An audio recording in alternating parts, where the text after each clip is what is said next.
ಓಂ ಗುರುರ್ಬ್ರಹ್ಮ ಗುರುರ್ವಿಷ್ಣು ಗುರುರ್ದೇವೋ ಮಹೇಶ್ವರಃ ಗುರುರೇವ ಪರಂ ಬ್ರಹ್ಮ ತಸ್ಮೈ ಶ್ರೀ ಗುರವೇ ನಮಃ. ಓಂ ಸ್ಥಾಪಕಾಯ ಚ ಧರ್ಮಸ್ಯ ಸರ್ವಧರ್ಮಸ್ವರೂಪಿಣೇ ಅವತಾರ ವರಿಷ್ಠಾಯ ರಾಮಕೃಷ್ಣಾಯ ತೇ ನಮಃ. ಪ್ರೀತಿಯ ಬಂಧುಗಳೇ, ಶ್ರೀರಾಮಕೃಷ್ಣರ ಗೃಹಸ್ಥ ಭಕ್ತರು ಬಲರಾಮ ಬೋಸ್. ಬಲರಾಮ ಬೋಸ್ ಅತ್ಯಂತ ಶ್ರೀಮಂತನಾಗಿದ್ದರೂ ಕೂಡ ಅತ್ಯಂತ ವಿನಯದಿಂದ ಇರುತ್ತಿದ್ದ. ಅವನನ್ನು ನೋಡಿದರೆ ಮನೆಯ ಯಜಮಾನನಂತೆ ಕಾಣುತ್ತಿರಲಿಲ್ಲ, ಭೃತ್ಯನಂತೆ, ಕಿಂಕರನಂತೆ ಕಾಣುತ್ತಿದ್ದ. ಈ ಕುರಿತು ಹಲವು ವಿವರಣೆಗಳು ನಮಗೆ ಶ್ರೀರಾಮಕೃಷ್ಣ ವಚನ ವೇದದಲ್ಲಿ ದೊರೆಯುತ್ತವೆ. ಬಲರಾಮನ ಮನೆಯಲ್ಲಿ ಉತ್ಸವ ನಡೆಯುತ್ತೆ, ಭಜನೆ ಆಯಿತು, ಸಂಕೀರ್ತನೆ ಆಯಿತು, ನರ್ತನ ಆಯಿತು. ಬಳಿಕ ಬಲರಾಮ ಶ್ರೀರಾಮಕೃಷ್ಣರಿಗೆ ಮತ್ತು ಉಳಿದ ಎಲ್ಲ ಭಕ್ತವೃಂದದವರಿಗೆ ಪ್ರಸಾದವನ್ನು ಬಡಿಸುತ್ತಾನೆ. ಆಗ ಬಲರಾಮ ಒಂದು ಮೂಲೆಯಲ್ಲಿ ತಲೆಬಾಗಿಸಿ ಕಿಂಕರನಂತೆ, ಭೃತ್ಯನಂತೆ ನಿಂತಿರ್ತಾನೆ. ಅವನನ್ನು ನೋಡಿದರೆ ಅವನು ಆ ಮನೆಯ ಯಜಮಾನ ಎಂದು ಅನ್ನಿಸುತ್ತಿರಲಿಲ್ಲ ಎಂದು ಮಾಸ್ಟರ್ ಮಹಾಶಯ ವರ್ಣನೆಯನ್ನು ಕೊಡುತ್ತಾನೆ. ಶ್ರೀರಾಮಕೃಷ್ಣರು ಕ್ಯಾನ್ಸರ್ ಕಾಯಿಲೆಯ ಚಿಕಿತ್ಸೆಗೆಂದು ಶ್ಯಾಮಪುಕುರದ ಮನೆಗೆ, ತದನಂತರ ಕಾಶೀಪುರದ ತೋಟದ ಮನೆಗೆ ಹೋದಾಗ ಬಲರಾಮ ಆ ಎರಡೂ ಕಡೆಗಳಲ್ಲಿ ಶ್ರೀರಾಮಕೃಷ್ಣರ ಹತ್ತಿರ ಬಂದು ಹೋಗುತ್ತಿದ್ದ. ಅಲ್ಲದೆ ತನ್ನ ರಸಧಾರತ್ವವನ್ನು, ಎಂದರೆ ಅವರಿಗೆ ಅವಶ್ಯಕ ವಸ್ತುಗಳನ್ನು ಒದಗಿಸಿ ಕೊಡುತ್ತಲೇ ಇದ್ದ. 1886ರಲ್ಲಿ ಶ್ರೀರಾಮಕೃಷ್ಣರ ಮಹಾಸಮಾಧಿ ಆಯಿತು. ಮಹಾಸಮಾಧಿಯ ತರುವಾಯ ಆ ಮನೆಯನ್ನು ಬಿಡಬೇಕಾಗಿ ಬಂದ ಸಂದರ್ಭದಲ್ಲಿ ಬಲರಾಮ ಶ್ರೀಮಾತೆ ಶ್ರೀ ಶಾರದಾ ದೇವಿಯವರನ್ನು ತನ್ನ ಮನೆಗೆ ಕರೆಯಿಸಿಕೊಳ್ಳುತ್ತಾನೆ. ಅಷ್ಟೇ ಅಲ್ಲ, ಅವರ ನೊಂದ ಮನಕ್ಕೆ ಸಾಂತ್ವನವನ್ನು ನೀಡಲೆಂದು ತೀರ್ಥಯಾತ್ರೆಯನ್ನು ವ್ಯವಸ್ಥೆ ಮಾಡುತ್ತಾನೆ. ಶ್ರೀಮಾತೆಯವರು ಬಲರಾಮ ಆಯೋಜಿಸಿದ ತೀರ್ಥಯಾತ್ರೆಯ ಅಂಗವಾಗಿ ಕಾಶಿ, ಬೃಂದಾವನ, ಹರಿದ್ವಾರ, ಪ್ರಯಾಗ ಇತ್ಯಾದಿ ಕ್ಷೇತ್ರಗಳಿಗೆ ಹೋಗಿ ದರ್ಶನವನ್ನು ಪಡೆದುಕೊಂಡು ಆಗಮಿಸುತ್ತಾರೆ. ಈ ಸಂದರ್ಭದಲ್ಲಿ ಮಾತ್ರ ಅಲ್ಲ, ಮುಂದೆ ಕೂಡ ಬಲರಾಮನ ಮನೆ ಶ್ರೀಮಾತೆಯವರಿಗೆ ಹಾಗೂ ಶ್ರೀರಾಮಕೃಷ್ಣರ ಸನ್ಯಾಸಿ ಶಿಷ್ಯರಿಗೆ ಯಾವಾಗ ಅಂದರೆ ಆವಾಗ ತೆರೆದಿರುತ್ತಿತ್ತು. ಅವರಿಗೆ ಅಲ್ಲಿ ಅತ್ಯಂತ ಆತ್ಮೀಯ ಸ್ವಾಗತ ಇರುತ್ತಿತ್ತು. ಶ್ರೀರಾಮಕೃಷ್ಣರ ಮಹಾಸಮಾಧಿಯ ತರುವಾಯ ಶ್ರೀರಾಮಕೃಷ್ಣರ ಯುವ ಶಿಷ್ಯರೆಲ್ಲ ಸೇರಿಕೊಂಡು ಬಾರಾನಾಗೋರ್ ಮಠ ಎಂದು ಆರಂಭಿಸುತ್ತಾರೆ. ಒಮ್ಮೆ ಬಲರಾಮ ಬಾರಾನಾಗೋರ್ ಮಠಕ್ಕೆ ಹೋಗಿದ್ದಾನೆ. ಅಲ್ಲಿ ಯುವ ಸನ್ಯಾಸಿಗಳು ಅನ್ನ ಮತ್ತು ಸೊಪ್ಪು ಅಷ್ಟೇ ತಿನ್ನುತ್ತಿದ್ದುದನ್ನು, ಅವರಿಗೆ ಬೇರೆ ಯಾವ ಆಹಾರ ಪದಾರ್ಥಗಳು ಇಲ್ಲದುದನ್ನು ಬಲರಾಮ ಗಮನಿಸಿದ. ಅವನಿಗೆ ಬಹಳ ದುಃಖ ಆಯಿತು. ಅವನು ಮನೆಗೆ ಮರಳಿ ಬಂದು ತಾನೂ ಯಾವ ಆಹಾರವನ್ನೂ ತೆಗೆದುಕೊಳ್ಳಲಿಲ್ಲ. ಮನೆಯ ಮಂದಿ ಅವನ ಆರೋಗ್ಯ ಚೆನ್ನಾಗಿಲ್ಲ, ಹೊಟ್ಟೆ ಸರಿಯಾಗಿಲ್ಲ ಎಂದು ಭಾವಿಸಿದರು. ಆದರೆ ಸತ್ಯ ಸಂಗತಿ ಗೊತ್ತಾದಾಗ ಅವರಿಗೂ ಬಹಳ ನೋವಾಯಿತು.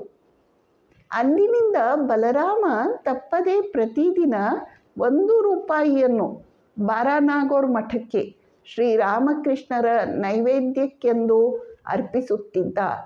ಅಷ್ಟೇ ಅಲ್ಲ, ಅಲ್ಲಿ ಯಾವ ಕಿರಾಣಿ ವಸ್ತುಗಳ ಅವಶ್ಯಕತೆ ಇದೆ, ಯಾವ ಅವಶ್ಯಕತೆಗಳ ಅಗತ್ಯ ಇದೆ ಎಂಬುದನ್ನು ತಾನೂ ಗಮನಿಸಿ ಸ್ವಾಮಿ ಪ್ರೇಮಾನಂದರಿಂದ ಅಥವಾ ಅಡಿಗೆ ಭಟ್ಟರಿಂದ ಕೇಳಿ ತಿಳಿದುಕೊಂಡು ಒದಗಿಸಿಕೊಡುತ್ತಿದ್ದ. ಬಲರಾಮನ ಅಂತ್ಯ ಇನ್ಫ್ಲೂಯೆಂಜಾ ಮೂಲಕ ಆಯಿತು. ಸ್ವಾಮಿ ಶಿವಾನಂದಜಿಯವರು ಅವರ ಅಂತ್ಯದ ವರ್ಣನೆಯನ್ನು ಮಾಡುತ್ತಾರೆ. ಶ್ರೀರಾಮಕೃಷ್ಣರ ಪ್ರತಿಯೊಬ್ಬ ಶಿಷ್ಯರ ಅಂತ್ಯ ಅತ್ಯಂತ ವಿಶೇಷವಾಗಿ ಆಗುತ್ತದೆ. ಬಲರಾಮ ಅದಕ್ಕೆ ಹೊರತಾಗಿರಲಿಲ್ಲ. ಅವನು ಇನ್ಫ್ಲೂಯೆಂಜಾ ಕಾಯಿಲೆಯಿಂದ ಹಾಸಿಗೆ ಹಿಡಿದ. ಅವನ ಅಂತಿಮ ದಿನಗಳು ಸಮೀಪಿಸಿದವು. ಬಲರಾಮ ತಾನು ಕಷ್ಟಪಡುತ್ತಿರುವಾಗ ನನ್ನ ಸೋದರರು ಎಲ್ಲಿ ಎಂದು ಕೇಳುತ್ತಾನೆ. ಸೋದರರು ಎಂದು ಹೇಳಿದಾಗ ಶ್ರೀರಾಮಕೃಷ್ಣರ ಸನ್ಯಾಸಿ ಶಿಷ್ಯರು. ಬಾರಾನಾಗೋರ್ ಮಠಕ್ಕೆ ವಿಷಯವನ್ನು ತಿಳಿಸಿದಾಗ ಅವರೆಲ್ಲ ಕೂಡಲೇ ಆಗಮಿಸಿದರು. ಅವರೆಲ್ಲ ಸರದಿಯ ಪ್ರಕಾರ ಬಲರಾಮನ ಹತ್ತಿರ ಇರುತ್ತಿದ್ದರು. ಬಲರಾಮ ತನ್ನ ಬಂಧುವರ್ಗವನ್ನು, ರಕ್ತ ಸಂಬಂಧಿಗಳನ್ನು ಭೇಟಿಯಾಗಲು ನಿರಾಕರಿಸಿಬಿಟ್ಟ. ಮಾತನ್ನು ನಿಲ್ಲಿಸಿದ. ಎಲ್ಲೋ ಅಪರೂಪಕ್ಕೆ ಶ್ರೀರಾಮಕೃಷ್ಣರ ಕುರಿತಾಗಿ ಕೆಲವು ಮಾತುಗಳನ್ನು ಆಡುತ್ತಿದ್ದ. ಅವನ ಅಂತಿಮ ದಿನದಂದು ಅವನ ಪತ್ನಿ ಕೃಷ್ಣಭಾವಿನಿ ದೇವಿ ಮನೆಯ ಅಂತಃಪುರದಲ್ಲಿ ಕುಳಿತಿದ್ದಾಳೆ. ದುಃಖ ತಪ್ತಳಾಗಿ ಕುಳಿತಿದ್ದಾಳೆ. ಅವಳ ಸುತ್ತ ಯೋಗಿನ್ಮ, ಗೋಲಾಪ್ಮ ಮತ್ತಿತರ ಸ್ತ್ರೀ ಭಕ್ತೆಯರು ಇದ್ದಾರೆ. ಇದ್ದಕ್ಕಿದ್ದ ಹಾಗೆ ಅವಳಿಗೆ ಒಂದು ದೃಶ್ಯ ಗೋಚರಿಸಿತು.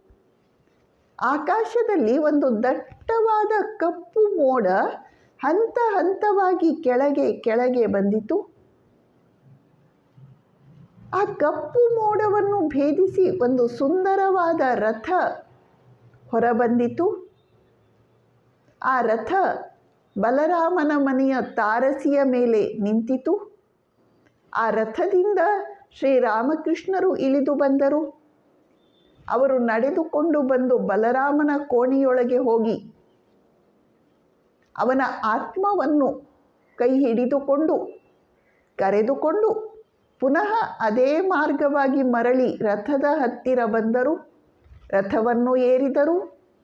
ರಥ ಕ್ರಮೇಣ ನಿಧಾನವಾಗಿ ಮೇಲಕ್ಕೆ ಹೋಗುತ್ತಾ ಅದೃಶ್ಯವಾಯಿತು. ಈ ಒಂದು ಅದ್ಭುತ ದರ್ಶನದಿಂದ ಅವಳ ಮನಸ್ಸು ಉನ್ನತ ಭಾವಾವಸ್ಥೆಗೆ ಏರಿತು. ಆಗ ಅವಳಿಗೆ ದುಃಖವಾಗಲಿಲ್ಲ. ಅನಂತರ ಅವಳು ಈ ಘಟನೆಯನ್ನು ಎಲ್ಲರಿಗೂ ತಿಳಿಸುತ್ತಾಳೆ.